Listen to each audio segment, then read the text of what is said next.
అందరికీ మరణాత.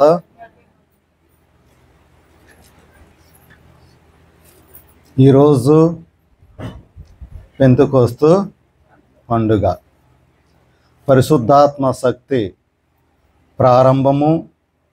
మరియు భూలోకంలో ఆనాడు 3000 మందితో మొదటి సంఘము ప్రారంభించబడిన యొక్క దినము.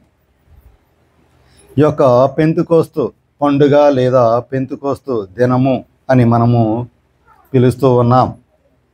పెంతెకోస్తు అనేది గ్రీకు భాషలోని యొక్క పదము. పెంతు అంటే 5 అని అర్థం. పెంతుకోంత అంటే 50 అని అర్థం, అంటే 50 దినాలు. అప్పటికే యేసుక్రీస్తు ప్రభువారు పునరుత్థానం అయిన తర్వాత 40 దినాలు అయిన తర్వాత ఆయన ఆరోహణం అయిన తర్వాత 10 దినములు మరి ఈ యొక్క భూలోకంలో మేడగదిపై వారు చేరుకొని దేవుని కనిపెడుతూ ప్రార్థనలు చేస్తూ స్తుతిస్తూ ఆరాధిస్తూ ఉన్న యొక్క సమయంలో పరిశుద్ధాత్మ తండ్రి ఆదరణకర్త ఈ యొక్క భూమి మీదకి వచ్చి ఎవరైతే ఆనాడు వారు ప్రార్థనలు చేస్తూ ఉన్నారో వారిపై పరిశుద్ధాత్మ శక్తి అనేది కుమ్మరించడం అనేది జరిగింది. అపోస్తుల కార్యములు 2వ అధ్యాయము 1 నుంచి 4 వరకు చూద్దాం. పెంతెకోస్తల పండుగ దినము వచ్చినప్పుడు అందరూ ఒక చోట కూడి ఉండిరి. బలమైన గాలి వంటి ఒక ధ్వని ఆకాశము నుండి వారు కూర్చుండి ఉన్న ఇల్లంతయు నిండెను. మరియు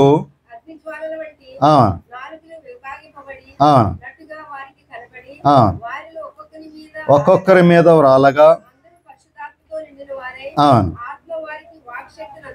వాక్శక్తి అనుగ్రహించిన కొలది అన్య భాషలతో మాట్లాడసాగిరి. చాలండి. ఆనాడు పరిశుద్ధాత్మ శక్తి వారిపై కొమ్మరించబడినప్పుడు వారు అన్య భాషలతో, అంటే చాలా భాషలతో వారు మాట్లాడసాగిరి అని పరిశుద్ధ గ్రంథంలో మనం చూస్తూ ఉన్నాం. అందుకే కాబోలు యేసుక్రీస్తు ప్రభువారు మరణ పునరుత్థానము అవ్వక ముందు ఆయన ముందుగానే తెలుసుకుని, ఆయనకు తెలుసు కాబట్టి యేసుక్రీస్తు ప్రభువారి యొక్క శిష్యులతో పలికిన యొక్క మాట మనము పరిశుద్ధ గ్రంథంలో చూస్తాం. మార్కు సువార్త 9వ అధ్యాయము 1వ వచనంలో ఏమని ఉందంటే, ఇక్కడ నిలిచి ఉన్న వారిలో కొందరు దేవుని రాజ్యము బలముతో వచ్చుట చూసు వరకు మరణము చూడరు అని స్వయంగా యేసుక్రీస్తు ప్రభువారే పలికారు. అంటే ఈ పెంతెకోస్తు దృశ్యము లేదా ఈ యొక్క రోజు ఆయన దృష్టిలో పెట్టుకొని ఈ మాట పలికి ఉండవచ్చు. మరి ఈ పెంతెకోస్తు దినాన ఏ విధంగా పరిశుద్ధాత్మ శక్తిని వారు పొందుకున్నారో, మరి ఆ పొందుకునే అంతవరకు కూడా వారు చూసు వరకు కూడా వారు మరణము చెందరు అని చెప్పి ప్రభువారు ముందుగానే మాట పలికి ఉన్నారు. సిలువలో ఒక్కసారే ఆయన మరణము చెంది ముగించడం అనేది జరిగింది. అదేవిధంగా ఈ పెంతెకోస్తు పండుగ అనే యొక్క కార్యము కూడా ఒక్కసారే జరిగింది, ముగించబడింది. ఇది చారిత్రాత్మక ఘట్టము అని చెప్పబడుతుంది. మరి ఆనాడు పరిశుద్ధాత్మ శక్తి కుమ్మరించటం అనేది మరి చాలా గట్టిగా జరిగింది. కానీ ఈనాడు కూడా పరిశుద్ధాత్మ శక్తి అనేది కుమ్మరింపు అనేది ఉంది. కానీ ఇప్పుడు ఎలా ఉంది అంటే ఆత్మ కార్యములు జరుగుతూ ఉన్నవి. ఆదరణకర్త ఆత్మ తండ్రి ఆయనే కార్యములు జరిగించుతూ ఉన్నారు. మరి ఆనాడు పెంతెకోస్తు పండుగ రోజున, అంటే క్రీస్తు శకము 30 అప్పుడు ఇది స్థాపించబడింది. ప్రస్తుతము ఉన్న యొక్క క్రైస్తవ జీవితము, క్రైస్తవ లోకము ఈ పెంతెకోస్తు పండుగను లేదా పెంతుకోస్తు యొక్క దినమును కొంచెం వివాదాస్పదముగా మాట్లాడుతూ ఉన్నారు. అపోస్తల కార్యము 2వ అధ్యాయము 8వ వచనంలో ఒక మాట ఉన్నది. అది ఏమిటి అంటే, తాను పుట్టిన దేశపు భాషతో వీరు మాట్లాడుట మనము వినుచున్నామే అన్నారు. అంటే ఆనాడు యూదులు చాలా ప్రాంతాల నుండి ఆ ప్రదేశానికి వచ్చారు. ఈ యూదులు ప్రపంచ దేశాలకి విస్తరింపబడి ఉన్నారు. వారు చల్లాచెదురు అయిపోయారు. చల్లాచెదురు అయిపోయిన తర్వాత మరలా వీళ్ళు 4 దిక్కుల నుండి యూదులు వచ్చి ఉన్నారు.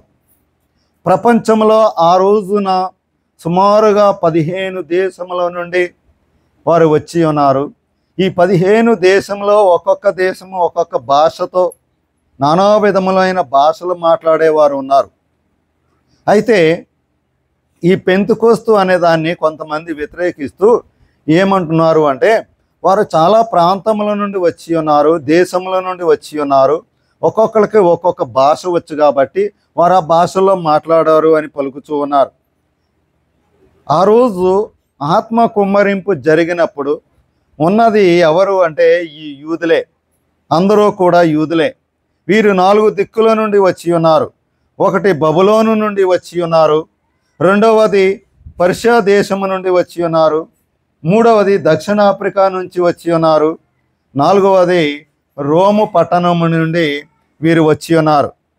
మరి ఆనాడు పరిశుద్ధాత్మ కుమ్మరింపు జరిగినప్పుడు కొంతమంది భూలోక భాషలతో మాట్లాడి ఉన్నారు. మరి కొంతమంది ఆ భాష వారికి రాకపోయినా, తెలియకపోయినా, ఎప్పుడూ కూడా వారు నేర్చుకోకపోయినా సరే, మరి వారి నోటి ద్వారా నానా విధములైన భాషలు వచ్చి ఉన్నవి. అందుచేత పరిశుద్ధాత్మ కుమ్మరింపు జరిగినప్పుడు మనకి రాని భాషలతో కూడా మాట్లాడతాం. నానా విధములు, ఒక భాష కాదు. అందుచేత ఆనాడు పరిశుద్ధాత్మ కుమ్మరింపు జరిగినప్పుడు మనం మాట్లాడే యొక్క భాషలతో పాటు దేవదూతల భాషలు అనేవి వారు మాట్లాడి ఉన్నారు.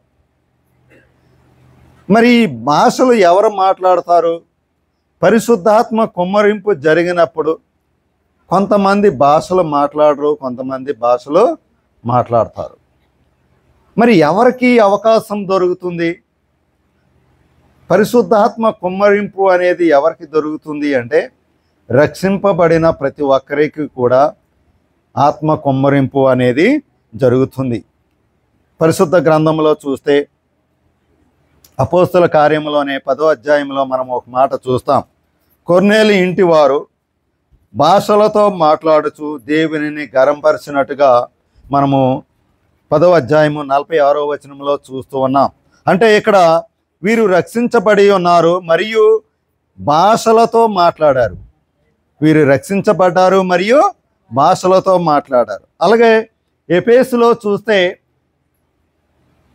అపోస్తులైన యోహాను గారి యొక్క శిష్యులు కూడా భాషలో మాట్లాడినట్టుగా పరిశుద్ధ గ్రంథంలో మనకు కనిపిస్తూ ఉంది.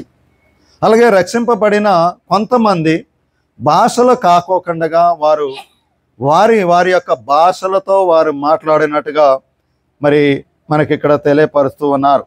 సుమారుగా 3000 మంది పెంతుకోస్తు దినాన వారి యొక్క భాషలతో వారు ప్రవచించారు.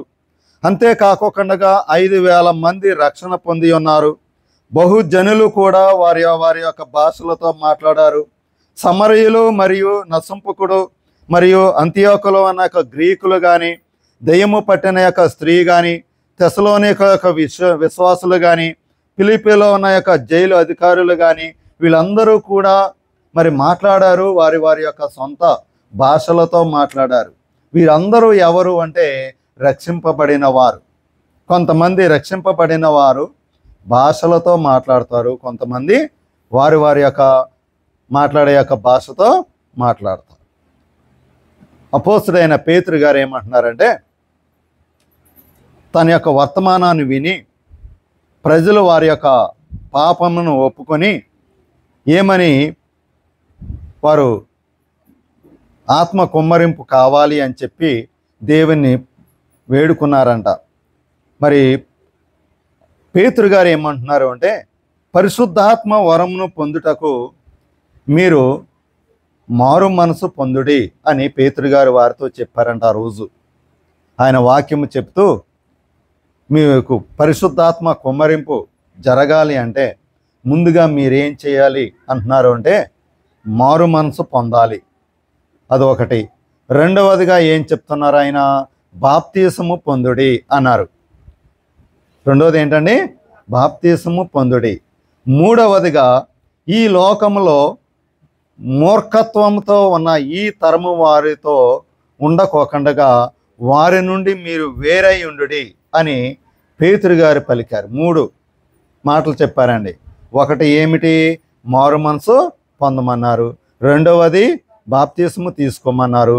మూడవది ఈ లోకస్తులతో వేరే అయి ఉండుడి అని పేతురు గారు ఎప్పుడైతే చెప్పారో, ఆనాడు ఆ వర్తమానాన్ని విన్న ప్రజలందరూ కూడా మారు మనసు పొందారు, బాప్తీసము తీసుకున్నారు, పరిశుద్ధాత్మ శక్తిని పొందుకున్నారు. అలాగే ఈ లోకపు వ్యక్తులు ఎవరైతే ఉన్నారో, మూర్ఖపు వ్యక్తులు ఎవరైతే ఉన్నారో వారికి వేరై ఉన్నారో అంట. మరి ఈ 4 సందర్భాలు చూస్తే ఇప్పుడు పరిస్థితి ఎలా ఉంది? పేతురు గారు ఆనాడు చెప్పిన ఒక్క మాట చేత ఎంతమంది మారు మనసు పొందారు అంటే సుమారుగా 3,000 మంది. ఎంతమంది అండి? 3,000 మంది. నేటి క్రైస్తత్వము ఎలా ఉంది? ఇప్పుడు ఎలా ఉంది అంటే, విశ్వాసులే కాదు, బోధకులో కూడా ఈ మారు మనసు లేదు. ఈ మూర్ఖపు లోకపు వ్యక్తులతో వేరై ఉండలేదు, వారు కలిసిపోతూ ఉన్నారు. ఈ అనుభవం అనేది బోధకులకు కూడా లేకుండా పోయింది. అందుచేత ప్రస్తుతము దేవుని యొక్క బిడ్డలు అని చెప్పుకునే వారి పరిస్థితి ఎలా ఉంది అంటే, మనం ఎప్పుడైనా కూరగాయల మార్కెట్లోనికి వెళ్ళినప్పుడు అక్కడ కొన్ని బీరకాయలు కనిపిస్తాయి. ఆ బీరకాయలకి కొన్ని పేర్లు ఉంటాయి. ఒక బీరకాయకి ఏమని పేరు అంటే నేతి బీరకాయ. ఏం బీరకాయ అండి? నేతి బీరకాయ. అది చూడటానికి చాలా అందంగా ఉంటుంది. మరి వండితే ఎలా ఉండదో తెలియదు, కానీ చూడటానికి మాత్రం చాలా అందంగా ఉంటుంది. కాబట్టి ఆ బీరకాయకి ఏమని పేరు పెట్టారంటే నేతి బీరకాయ. దాన్ని కోస్తే దాంట్లో నెయ్యి ఉండదు. దాన్ని కోసామనుకోండి, దాంట్లో ఏముండదు? నెయ్యి ఉండదండి. కానీ దానికి పేరేం పెట్టారు? నేతి బీరకాయ. నేడు సమాజంలో కూడా చాలామంది క్రైస్తవులు మేము క్రైస్తవులము అని చెప్పుకుంటున్నారే తప్ప పేతురు గారు చెప్పిన యొక్క మాట చొప్పున వారిలో మారు మనసు లేదు, ఆత్మశక్తి అనేది వారిలో లేదు. కానీ పేరుకు మాత్రం మేమందరం కూడా క్రైస్తవులమే అని చెప్పుకుంటున్నారంట. మరి ఇక్కడ అన్య భాషలు అనే ఒక మాట మనము చూస్తూ ఉన్నాం. ఆనాడు యేసుక్రీస్తు ప్రభువారు ఆరోహణమైన తర్వాత 10 దినములు వారు పరిశుద్ధాత్మ కొరకు, ఆత్మశక్తి కొరకు వారు 10 దినములు మరి కూడుకొని మరి కనిపెడుతూ ప్రార్థనలు చేస్తూ ఉన్నప్పుడు ఏమి జరిగినది అంటే పరిశుద్ధాత్మ కుమ్మరింపు అనేది జరిగింది. దానినే మనము ఆ రోజున సందర్భంగా మనము ఏమంటున్నామంటే పెంతుకోస్తు దినము అంటున్నాం. మరి ఇక్కడ 1వ కొరింథీయులకు రాసిన పత్రిక 12వ అధ్యాయము 10వ వచనములో ఒక మాట ఉన్నది. అది ఏమిటి చూడండి ఒకసారి. 1వ కొరింథీయులకు రాసిన పత్రిక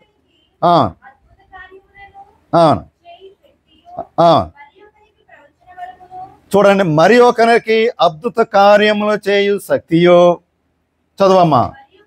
మరి ఒకరికి ప్రవచన వరమును, మరి ఒకరికి ఆత్మ వివేచనయు, మరి ఒకరికి నానా విధములైన భాషలు, మరి ఒకరికి భాషలో అర్థము చెప్పు వరము. చాలండి. ఇవన్నీ కూడా వరాలు. ఇవన్నీ కూడా ఏంటండి? వరాలు. ఈ వరాలు ఉన్నా సరే ఫలాలు లేకపోతే వ్యర్థమే అంటున్నారు. మనలో వరాలు ఉంటాయి, కానీ ఫలాలు ఉండాలి. వరాలు ఫలాలు కూడా 2 కలిసి ఉండాలి. మరి మనము వరాలు కలిగి ఉండి పరిశుద్ధాత్మ శక్తి లేకపోతే వ్యర్థమే అంటున్నారు. చాలామందికి దేవుడు కొన్ని వరాలు ఇస్తాడు. దర్శన వరాలు ఇస్తాడు, కలభావముల వరాలు ఇస్తాడు, అలాగే నానా భాషలు మాట్లాడే వరం ఇస్తారు, ఆత్మల వివేచన వరం ఉంటుంది. చూడండి, ఈ వరాలన్నీ కూడా ఉన్నా సరే ఏమి లేకపోతే వ్యర్థము అంటే పరిశుద్ధాత్మ శక్తి లేకపోతే, ఆత్మ ఫలాలు అనేవి లేకపోతే వ్యర్థమే అంటున్నారు. ఎలాగా అంటే వరము ఫలము లేదా పరిశుద్ధాత్మ శక్తి. ఈ పరిశుద్ధాత్మ శక్తి లేకపోతే వరాలు ఉన్నా వ్యర్థమే. చాలామంది క్రైస్తవుల్లో ఎప్పటి నుంచో వాళ్ళు మరి దేవుని సేవ చేస్తూ ఉంటుంటారు, వారు ఆత్మను పొందుకుంటారు, వరాలు పొందుకుంటారు.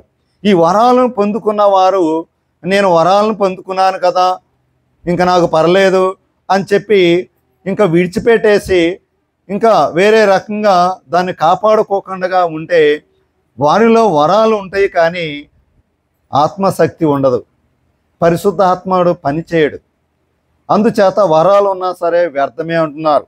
మీకు ఒక ఉదాహరణ చెప్తాను చూడండి. మనకి పండగ వచ్చింది అనుకోండి, ఏ పొంగలో లేకపోతే క్రిస్మసో లేకపోతే న్యూ ఇయర్ పండుగ వచ్చింది అనుకోండి, షాప్లో వాడు ఆఫర్లు పెడతాడు. ఏమండి, ఆఫర్లు పెడతాడు. మీరు కానీ టీవీ కొంటే సీడీ ప్లేయరు దాని క్యాసెట్ ఫ్రీ అంటాడు. టీవీ కొనుక్కుంటే దాంతోపాటు ఏమొస్తుందంటే సీడీ ప్లేయరు, ఆ సీడీ కూడా ఇస్తాను అంటున్నాడు. ఒకడు వెళ్ళాడు మార్కెట్కి, మంచి ఆఫర్ వచ్చింది అని చెప్పి ఆ టీవీ ఎంత అయితే ఉందో ఆ డబ్బులు చెల్లించాడు. టీవీతో పాటు ఏమొచ్చింది, సీడీ ప్లేయర్ వచ్చింది, క్యాసెట్ వచ్చింది. ఇంకొకడు వెళ్ళాడు, ఎందుకు వచ్చింది ఈ సీడీ ప్లేయర్, పెద్దగా వాడం మేము, ఆ సీడీ కూడా ఎందుకు, బోర్డైన సీడీలు తర్వాత కొనుక్కొచ్చి కావాలనుకుంటే మనకు కావాల్సింది టీవీ ఒకటే అని అంటే అలా కుదరదు. టీవీ ఎంత రేట్ అయితే ఉందో దానికి ఇది ఆఫరు అంటే నాకు ఆ ఆఫర్ ఏమీ వద్దు, ఈ టీవీ ఖరీదు ఎంతో చెప్పు అని చెప్పి రెండో వాడు ఏం చేశాడంటే ఆ టీవీ ఒకటే తెచ్చుకున్నాడు. ఏమండి, మొదట తెచ్చుకున్నవాడు టీవీ పెట్టుకున్నాడు, సీడీ ప్లేయర్ ఆన్ చేశాడు, లోపల క్యాసెట్ పెట్టాడు, రెండూ పనిచేస్తున్నాయి. రెండో వాడు ఏం చేశాడంటే టీవీ పెట్టుకున్నాడు, వీడి దగ్గర ఏం లేదు, సీడీ ప్లేయర్ లేదు, ప్లస్ క్యాసెట్ లేదు. అలాగే వరములు పొందుకున్న వాళ్ళు దగ్గర ఏమి లేదు అంటే పరిశుద్ధాత్మ శక్తి లేదు. ఈనాడు లోకంలో చాలామంది దగ్గర ఇదే పద్ధతి ఉంది. వరాలు పొందుకున్నా సరే వాళ్ళు దేనిని నిత్యము కాపాడుతూ ఉండాలి అంటే పరిశుద్ధాత్మ శక్తిని కాపాడుతూ ఉండాలి. అంటే ఎలా పరిశుద్ధాత్మ శక్తిని కాపాడుతూ ఉండాలి అంటే వారిలో ఫలాలు ఉండాలి. ఈ ఫలాలు అనేవి లేకపోతే వారు వరమును పొందుకున్నా సరే ఆ వరము పనిచేయదు, పరిశుద్ధాత్మ శక్తిని ఎలాగో కోల్పోతాం. మరి ఈ ఫలాలు ఏమిటి అని అంటే అపోస్తుడైన పౌలు గారు గలతీయుల యొక్క ప్రదేశానికి వెళ్ళి ఆ గలతీయులకు వాక్యమును బోధించిన తర్వాత వారు మారు మనసు పొంది పశ్చాత్తాపపడి వారు వెలిగించబడ్డారంట గలతీయులు. అలా కొంతకాలం వెలిగించబడిన తర్వాత మరలా వీళ్ళు ఏం చేశారంటే దుర్బోధలకు వెళ్ళిపోయి ఈ లోకానుసారమైన జీవితానికి వెళ్ళిపోయి వారు దారి తప్పిపోయారు. అప్పుడు అపోస్తుడైన పౌలు గారికి కోపం వచ్చి మళ్ళా వాళ్ళ దగ్గరికి వెళ్ళి, ఇదిగో మీరు మొదటి స్థితిని పోగొట్టుకున్నారు, ఇప్పుడు దుర్భర స్థితిలో ఉన్నారు, కనుక మీకు కలిగిన వరముతో పాటు ఫలాలను కూడా సద్వినియోగం చేసుకోండి అని చెప్పి గలతీయుల్ని హెచ్చరించారంట పౌలు గారు. చూడండి, అక్కడ గలతీయులకు రాసిన పత్రిక 5వ అధ్యాయము 22వ వచనములో చూడండి, కలిపి చదివేకండమ్మా, విడివిడిగా చూడండి. ప్రేమ, సంతోషము, సమాధానము, దీర్ఘశాంతము, దయాళత్వము, మంచితనము, విశ్వాసము, సాత్వికము, ఆశా నిగ్రహము. చాలండి. ఇప్పుడు చెప్పండి, దీంట్లో మనకి ఎన్ని ఉన్నాయి? దీంట్లో ఇప్పుడు మనకి ఎన్ని ఉన్నాయి? ప్రేమ ఉందా? నువ్వు వరాన్ని పొందుకున్నావు, నీలో ప్రేమ ఉందా? రెండవది, సంతోషం ఉందా? పౌలు గారు ఊరికే చెప్పలేదు, ఆయన హెచ్చరిస్తూ చెప్తున్నాడు. నీలో ప్రేమ ఉందా అని అడుగుతున్నాడు. సంతోషం ఉన్నదా? సమాధానం ఉందా? అసలు నీ తోటి వారికి సమాధానం ఉందా? నువ్వు ఎంత ప్రార్థన చేయి, గంటల గంటల ప్రార్థన చేయి, ఆలయానికి రా, నీలో సమాధానం లేకపోతే అంతా వృధా అంటున్నారు. నాలుగవది చూడండి, దీర్ఘశాంతము. అసలు నీలో ఓపుకుందా? సహనం ఉందా? దీర్ఘశాంతము. తర్వాత చూడండి, దయాళత్వము. నీకు అసలు కనికరం ఉందా? దయాళత్వం అని, జాలి, దయ, ఇవి అడుగుతున్నారండి. ఊరికే మనం ఏదో చెప్పేసుకోవడం కాదు. ప్రార్థన చేసుకుంటున్నాం కదా, ప్రతి వారం వస్తున్నాను కదా, అది కాదు. మనలో ఉన్న యొక్క వరముతో పాటు ఏముండాలంట? ఫలాలు ఉండాలి. మంచితనం ఉందా? విశ్వాసం ఉందా? అలాగే సాత్వికం ఉందా? ఆశా నిగ్రహం ఉన్నాయా? ఆనాడు గలతీయులను హెచ్చరిస్తూ ఉన్నారు పౌలు గారు. ఉదాహరణకి చూస్తే నేటికి ఎంతోమంది ప్రవక్తలు, బోధకులు, పరిశుద్ధులు వారి లోకంలో జీవించి దేవుని సేవ చేసి వారు మరణించి ఉన్నారు, దేవుని వద్దకు వెళ్ళిపోయారు. వీళ్ళందరూ కూడా దేవుని శిష్యులు అని పిలువబడ్డారు, దేవుని సేవ చేసిన వాళ్ళే. వీరిలో కొంతమంది నానా విధములైన భాషలతో మాట్లాడిన వారు ఉన్నారు. మరి ముఖ్యంగా బైబిల్ మిషన్లో, దేంట్లోనండి? బైబిల్ మిషన్లో నానా విధములైన భాషలతో మాట్లాడి దేవుని సేవ చేసి వారు మరణించి ఇప్పుడు ఎవరి దగ్గర ఉన్నారు అంటే దేవుని దగ్గర ఉన్నారు. అలాగే కొంతమంది చెప్పులు ఏమీ వేసుకోకుండా పర్వత ప్రాంతాలలో సేవ చేసిన వాళ్ళు ఉన్నారు. సాధు సుందర్ సింగ్ గారు, మరి ఆయన భాషలు మాట్లాడలేదు, కానీ చాలా పరిశుద్ధతతో జీవించి సేవ చేసి మరణించి ఇప్పుడు దేవుని వద్ద ఉన్నారు.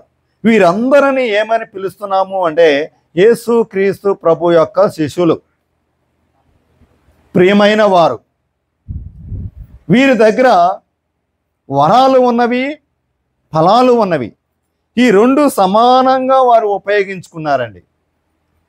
వరాలు ఉన్నవి, ఫలాలు ఉన్నవి, ఈ రెండు సమానంగా వారు వినియోగించుకున్నారు. కాబట్టి వారు ఇప్పుడు దేవుని దగ్గర ఉన్నారు.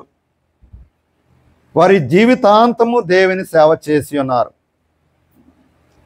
మరి మనము కూడా ఎలా ఉండాలి అంటే వరాలతో పాటు ఫలాలను కూడా సద్వినియోగం చేసుకోవాలి. ఒకటి విడిచి ఒకటే కావాలి అంటే కుదరదు అంటున్నారు. ఆనాడు యూదులు, మరీ ముఖ్యంగా పెంతెకొస్తు దినాన వీరు ఈ యొక్క ఆత్మ కుమ్మరింపు అనే రోజును ప్రత్యేకించుకున్నారు. ఎందుచేత వారు పెంతెకొస్తు దినము అని పిలిచారు అంటే పస్కా పండుగ అనేది ఏప్రిల్ మధ్యలో వస్తుంది ఆ పండుగ. అలాగే కోత పండుగ, మీకు కోత పండుగ తెలుసండి? మీకు కోత పండుగ తెలుసా ఏమండి?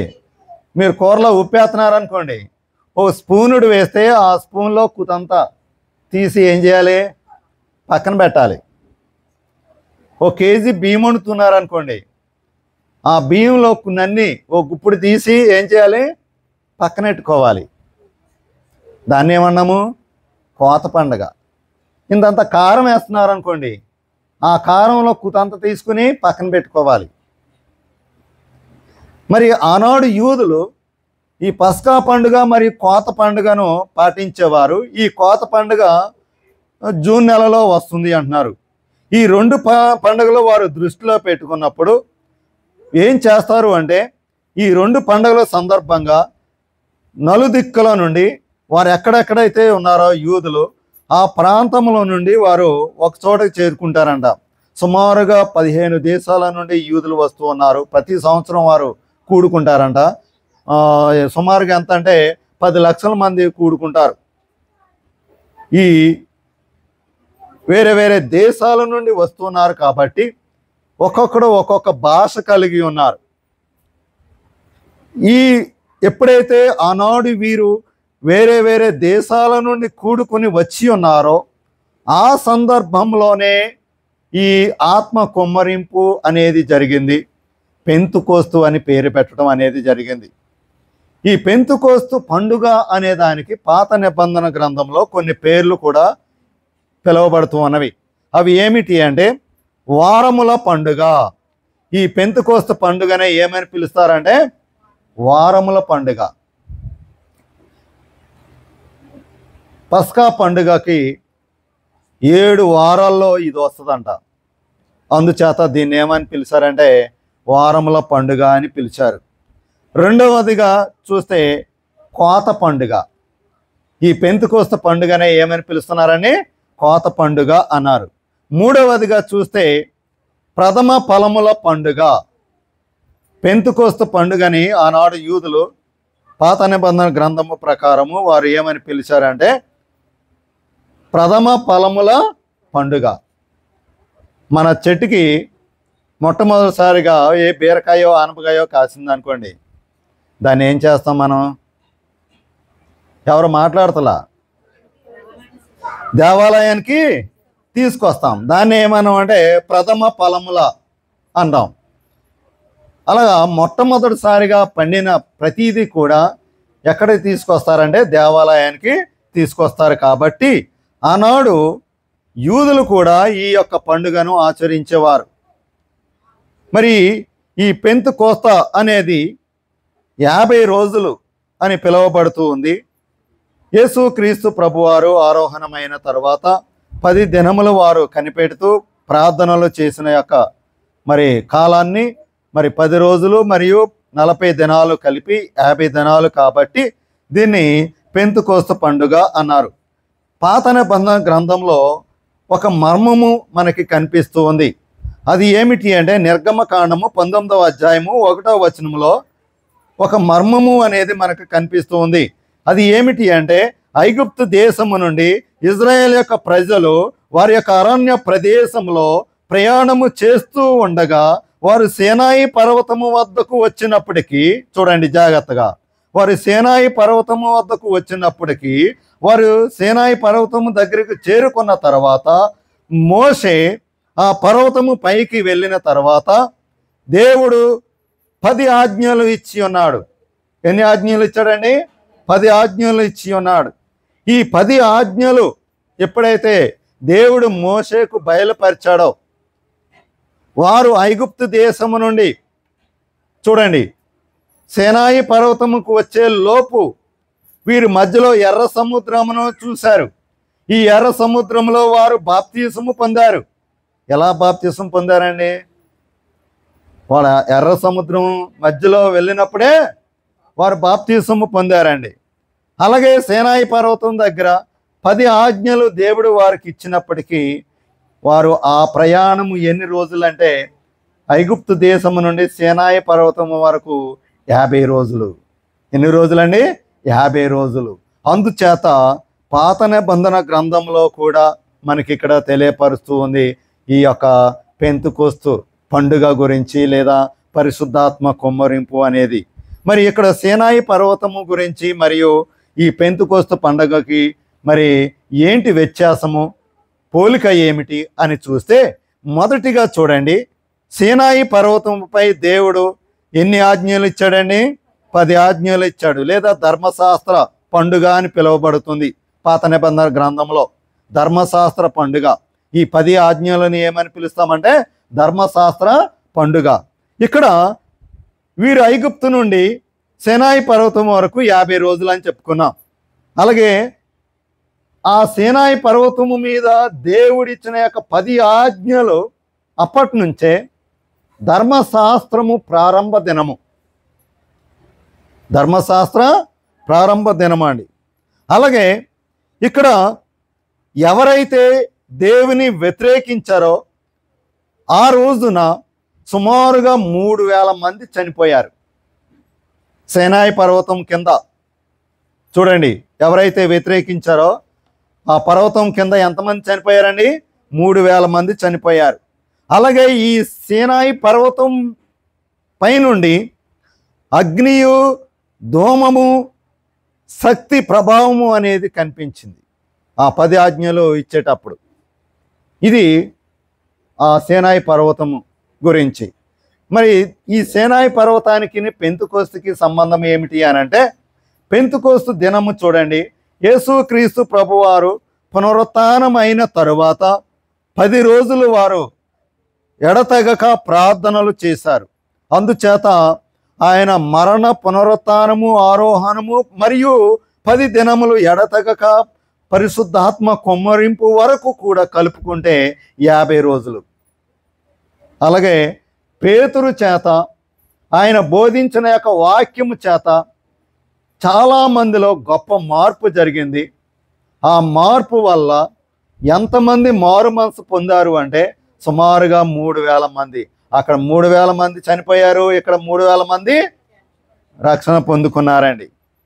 అలాగే ఈ పెంతెకోస్తు పండుగ దినాన, పరిశుద్ధాత్మ కుమ్మరింపు దినాన అగ్ని జ్వాలలు, బలమైన గాలి, వాక్శక్తి అనేది సంభవించినది. అక్కడ చూస్తే పర్వతం మీద అగ్ని, ధూమము మరియు శక్తి అనేది కనిపించింది. ఇక్కడ కూడా సేమ్ అదే విధంగా జరిగిందండి. చూసారండి, ఆనాడు మోషే అన్న, దావీదు రాజు అన్నా సరే ఇజ్రాయేల్ యొక్క ప్రజలకి చాలా ఇష్టమంట. మోషే అన్న, దావీదు అన్నా సరే ఇజ్రాయేల్ యొక్క ప్రజలకి చాలా ఇష్టం. అలాగే యేసుక్రీస్తు ప్రభు వారి యొక్క వర్తమానము, లేదా ఆయన శిష్యులైన వారు ఎవరైతే ఉన్నారో, ఈ పేతురు గారు ఉన్నారో వాళ్ళన్నా సరే ఆ తర్వాత ప్రజలకి చాలా ఇష్టమంట. మరి వారు వాక్యమును అంగీకరించి లక్షలాది కొలది మరి దేవుని యొక్క వర్తమానాన్ని వారు వినిన వారు మరి రక్షణ పొందుకున్నట్టుగా మనము చూస్తూ ఉన్నాం. చివరిగా ఇంకొక మాట చూడండి, ఈ పెంతెకోస్తు దినాన రావటానికి సహజంగా ఆరోహణ పండగ అయిన తర్వాత మనం ఏం చేస్తాము అంటే 10 రోజులు ఎడతెగక ఆలయానికి వచ్చి ప్రార్థన చేస్తాం. 10 రోజులు ముగించుకున్న తర్వాత పెంతెకోస్తు పండుగ అని మనము చెప్తూ ఉన్నాం.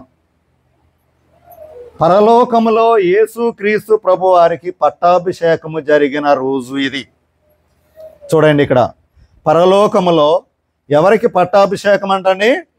యేసుక్రీస్తు ప్రభు వారికి పట్టాభిషేకము జరిగిన దినము ఈరోజు. భూలోకములో కూడా చూడండి, ఆత్మాభిషేకము పొందుకున్న యొక్క దినము. ఎవరు ఆత్మాభిషేకం పొందుకున్నారు? ఎవరైతే రక్షింపబడిన వారు ఉన్నారో, ఎడతెగక ప్రార్థనలు చేసిన వారు ఉన్నారో, ఈ దినాన వారికి ఏ సందర్భము అంటే, ఏ రోజు అంటే ఆత్మాభిషేకము. ఈరోజు మనకేంటండి? ఆత్మాభిషేకము. యేసుక్రీస్తు ప్రభు వారికి ఏంటండి? పట్టాభిషేకము. ఎలా యేసుక్రీస్తు ప్రభు వారికి పట్టాభిషేకము, మనకి ఆత్మాభిషేకము అంటే చూడండి, లూకా సువార్త 24వ అధ్యాయము 53వ వచనంలో ఒక మాట ఉంది. ఆయన వారిని ఆశీర్వదించి పరలోకమునకు ఆరోహణమయ్యను. అప్పుడు వారు ఎడతెగక దేవాలయంలో దేవుని స్తుతించుచూ ఉండిరి. అంటే ఎన్ని రోజులు వారు దేవుని స్తుతించారు? 10 దినాలు. అంటే ఈరోజు 10వ రోజు, ఆరోహణం మొదలుకొని ఈరోజు 10వ దినము వరకు. ఇది ఒకటి సూచన. లూకా సువార్త 24వ అధ్యాయంలో మనం చూస్తూ ఉన్నాం. అలాగే పాత నిబంధన గ్రంథంలో లేవి కాండములో చూస్తే 23వ అధ్యాయము 10వ వచనంలో చూస్తే ఇజ్రాయేలులో మొదటి పంటలో ఒక పనను యాజకునికి తేవాలి. అది రూలు. లేవి కాండంలో మనం చూస్తూ ఉన్నాం. ఇజ్రాయేలు వారు పండించిన యొక్క పంటలో మొదటి పన ఏదైతే ఉందో అది ఎవరి దగ్గరికి తీసుకురావాలంట? యాజకుని దగ్గరకు తీసుకురావాలి, దేవాలయానికి తీసుకురావాలి. ఆనాడు యాజకుడికి ఇచ్చారు. ఇప్పుడు ఎవరికి ఇస్తున్నాము అంటే యేసుక్రీస్తు ప్రభు వారికి ఇస్తున్నాం. ఆ దేవాలయం ఏ రోజున తీసుకొస్తున్నారు? వారు ఆదివారాన తీసుకొస్తున్నారు. ఆదివారమున యెహోవా సన్నిధికి వారు తీసుకువచ్చినది అల్లాడించాలి అని ఉంది. అంటే యేసుక్రీస్తు ప్రభువారి యొక్క పునరుత్థానం ఏదైతే ఉందో, మరి ఆనాడు పాత నిబంధన గ్రంథంలో యాజకుడు ఆ యొక్క తెచ్చిన యొక్క పనను దేవాలయంలో ఎలా అల్లాడిస్తూ ఉన్నాడో, ఈ రోజుల్లో కూడా యేసుక్రీస్తు ప్రభువారు స్వయంగా మరి ఎవరైతే ఆలయానికి వస్తూ ఉన్నారో, ఆదివారం దినమున మరి ఈ పెంతుకోస్తు పండుగ అసలు ఎప్పుడు వస్తుంది అంటే, ఎప్పుడు వస్తుందండి? ప్రతి ఆదివారమే వస్తుంది, ఇంకా వేరే రోజు రాదు, ఆదివారము వస్తుంది. కాబట్టి ఇక్కడ ఒక సూచన ఏమి చూపిస్తుంది అంటే, మొదటి ఫలము ఆనాడు వారు ఆలయానికి తీసుకుని వచ్చి ఉన్నారు. అదేవిధంగా దీని ప్రకారం చూస్తే ఈ మొదటి ఫలము యేసుక్రీస్తు ప్రభువారే స్వయంగా పరిశుద్ధులు ఎవరైతే మరణించారో, వారు మరణించి సమాధి చేయబడి వారు లేపబడినప్పుడు దేవుని యొద్దకు, తండ్రి యొద్దకు తీసుకుని వెళ్ళి వారిని చూపిస్తారంట యేసుక్రీస్తు ప్రభువారే. మూడవదిగా చూస్తే కీర్తనల గ్రంథము 16:8 వచనంలో ఒక మాట ఉంది.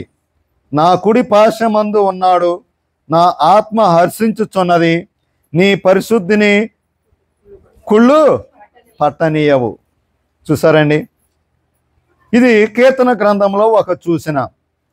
సేమ్ ఇది దృష్టిలో పెట్టుకుని పేతురు గారు ప్రవశిస్తున్నారు.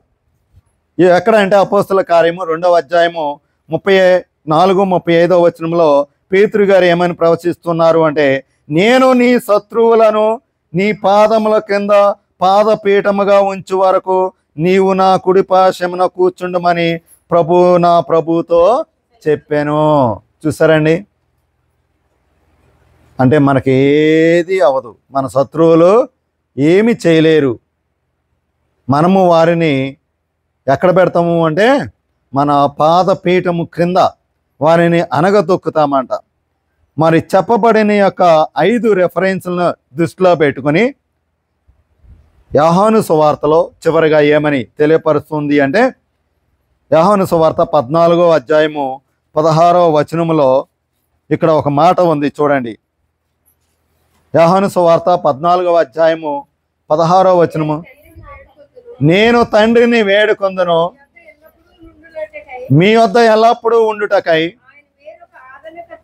ఆయన వేరొక ఆదరణకర్తను అనగా చాలండి, ఆదరణకర్త. ఎవరి ఆదరణకర్త? పరిశుద్ధాత్మ తండ్రియే. ఈ పరిశుద్ధాత్మ తండ్రి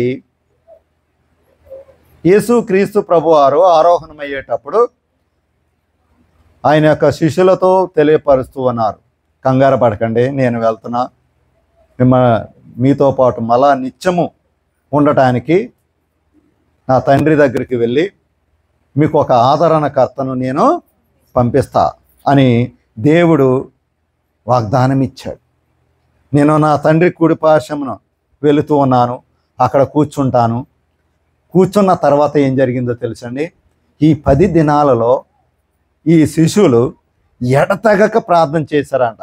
ఎందుకు ప్రార్థన చేశారు అంటే, తండ్రి తండ్రి మా ప్రియమైన ప్రభు పట్టాభిషేకం ఘనంగా జరగాలి.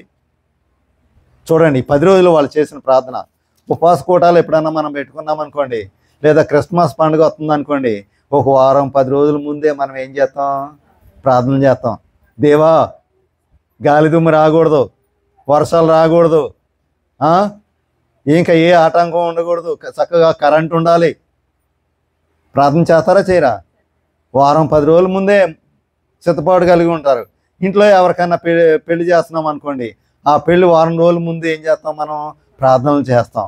అలాగే యేసుక్రీస్తు ప్రభువారు శిష్యులు, ఆయన యొక్క శిష్యులు భూమి మీద 10 రోజులు ఎడతెగక ప్రార్థన చేస్తూ ఆదరణకర్త కోసం మరియు యేసుక్రీస్తు ప్రభువారి యొక్క పట్టాభిషేకం కొరకు, ప్రభువారి యొక్క పట్టాభిషేకం ఘనంగా జరగాలి అని ప్రార్థన చేస్తే, ఈ 10 దినాలు అయిన తర్వాత ఈ రోజున అక్కడ పరలోకములో యేసుక్రీస్తు ప్రభువారు తండ్రి కుడిపార్శ్వమున కూర్చుని ఉంటే, దేవదూతలు అక్కడ గీతములు పాడుతూ, పాటలు పాడుతూ, స్తుతిస్తూ ఆరాధిస్తూ ఆయన్ని పట్టాభిషేకము చేస్తూ ఉండగా వారు సంతోష గానముతో ఉంటే, అదే సందర్భంలో భూమి మీద ఎవరైతే ఎడతెగక ప్రార్థన చేశారో ఆనాడు ప్రభువారి యొక్క శిష్యులు, ఈనాడు రక్షింపబడిన ప్రతి ఒక్కరూ విశ్వాసి, ఈ 10 రోజులు ఎడతెగక ప్రార్థన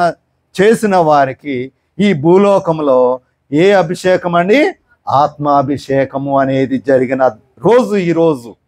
అందుచేత పెంతుకోస్తు దినము అని అంటే పరలోకములో ప్రభువారికి పట్టాభిషేకము, భూలోకములో రక్షింపబడిన వారికి, ఎడతెగక ప్రార్థించిన వారికి ఆత్మాభిషేకము.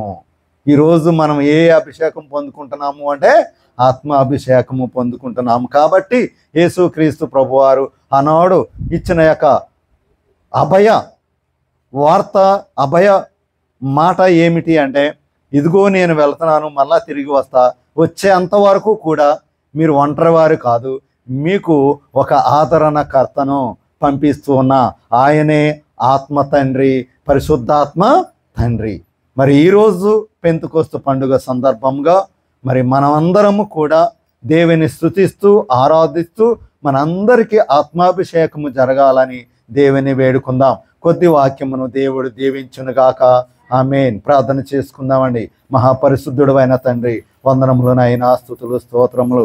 ఇదిగో నాయన, పెంతెకోస్తు పండుగ దినము నాయన బిడ్డలు ఎవరైతే కూడి వచ్చి ఉన్నారో తండ్రి, ప్రతి ఒక్క బిడ్డను నాయన నీ ఆత్మతో అభిషేకించు నాయన, దీవించు తండ్రి, ఆశీర్వదించు నాయన.